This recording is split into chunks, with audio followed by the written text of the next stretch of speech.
बाप्पा, यंदा येशील ना? आणि आलास तर काही दिवसांसाठी नव्हे, तर जास्त दिवस राहा ना इथे. लहानपणी तुझी वाट बघणं हे माझं आवडतं काम होतं. आणि जेव्हा तू दारी यायचास ना, तेव्हा संपूर्ण घर आनंदाने भरून जायचं. मी माझ्या ताटातला सगळ्यात आवडता मोदक तुझ्या ताटात ठेवायचो.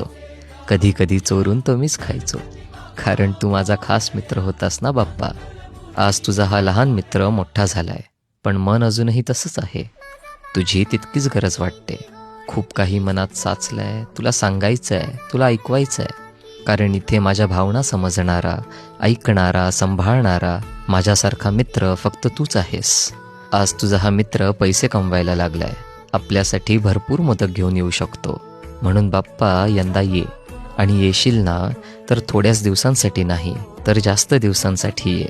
ह्या मित्रासाठी ये, कारण आजही तुझी तितकीच गरज आहे.